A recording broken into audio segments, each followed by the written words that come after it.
संसार में जितने भी प्राणी हैं उनमें से सबसे होशियार, चालाक और विकसित प्राणी है मनुष्य।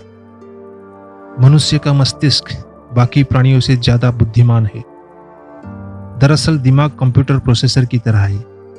कंप्यूटर को जैसे माउस कीबोर्ड के द्वारा बाइनरी कोड के जरिए प्रोसेसर को डाटा दिया जाता है और प्रोसेसर इसको इंफॉर्मेशन में कन्वर्ट करती है, ठीक वैसे मनुष्य का दिमाग अपने 5 इंद्रियों आंख, नाक, कान, जिह्वा और स्पर्श के द्वारा बचपन से लेकर आज तक जो भी देखा, सुना, जाना, उस सब को दिमाग एक छवि की तरह अपने एक हिस्से में स्टोर करके रखता है, ताकि आगे चलकर हम किसी भी परिस्थितियों में, कोई भी वातावरण में खुद को ढाल सकें। ये गुण हमारे अंदर डीएनए, आरएनए में इंफॉर्मेशन के माध्यम से एवोल्यूशन के चलते पीढ़ी दर पीढ़ी हमारे पूर्वजों से आया है। मैं आपको दिमाग के बारे में क्यों कह रहा हूँ, अभी आपको पता चल जाएगा। जब हम जन्म लेते हैं तब हमारा दिमाग पूरा खाली होता है।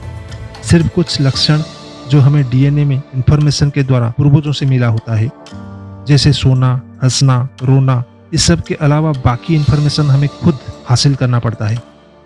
जब हम धीरे धीरे बड़े होते हैं तो हमारे आसपास जो भी हम देखते हैं, सुनते हैं, जानते हैं और समझते हैं, उसी को हम रियलिटी समझ लेते हैं।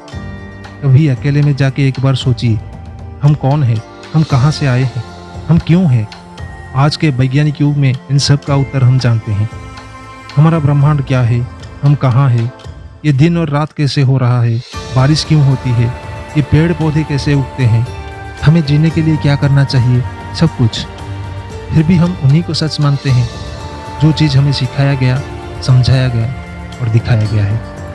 मैं आपको दिमाग के बारे में इसलिए बताया कि खुद चीज़ों को जान सकते हो, समझ सकते हो।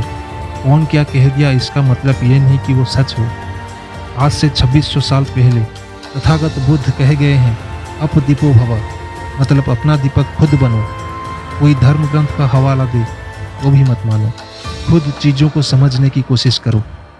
बुद्ध ने कहा था, इस संसार को कोई भी ईश्वर नहीं चला रहा है, ये प्रकृति के नियमों से चलता है और आज का साइंस भी वही कहता है।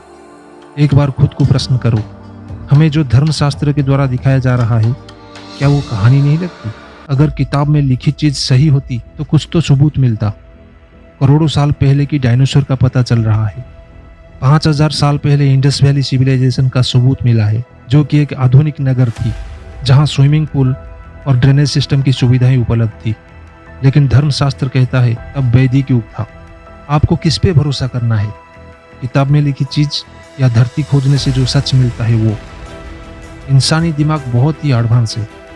उसको जो चीज बार बार दिखाया, सुनाया जाएगा, दिमाग उसको बहुत गहराई में ले जाता है और वो इतना कट्टर हो जाता है कि उसके सामने सच परोसने से भी वो ग्रहण नहीं करता है। ये सब दिमाग का खेल है। आप जो सोचते समझते हो, असल में सच्चाई कुछ और है। खुद को पहचानो, चीज़ों को अपनी तर्क की कसौटी पर कस लो, साइंस को समझो।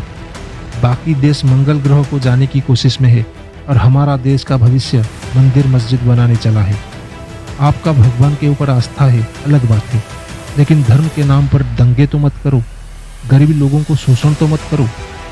आज हमारे जीवन में साइंस की जरूरत है, धर्म ग्रंथ की नहीं। कुछ लोगों ने इसे अपने फायदे के लिए लिखा है, इसका सबूत भी मिल चुका है। बौद्ध धर्म के कुछ जातक कथा से स्टोरी लिया गया है और इसे 8वीं से 12वीं सदी में लिखा गया है। जमीन खोदने पर सबसे पुरानी लेख पाली प्राकृत में मिल रहा है, जो धम्म लिपि में लिखा गया है। आज का जो क्लासिकल संस्कृत है वो बुद्धिस्ट हाइब्रिड संस्कृत को संस्कारित करके 8वीं सदी के बाद बनाया गया है। आज के लोगों को ये जाननी चाहिए, कुछ मानने से पहले चीज़ों को समझो। एक जरूरी बात, हमारा उद्देश्य किसी भी भगवान या किसी की आस्था को ठेस पहुंचाना नहीं है, बल्कि समाज में फैले अंधविश्वास, पाखंड, कुरीति, भेदभाव और छुआछूत से लोगों को आज़ाद कर वैज्ञानिक दृष्टिकोण को बढ़ावा देना है। जय मानवता।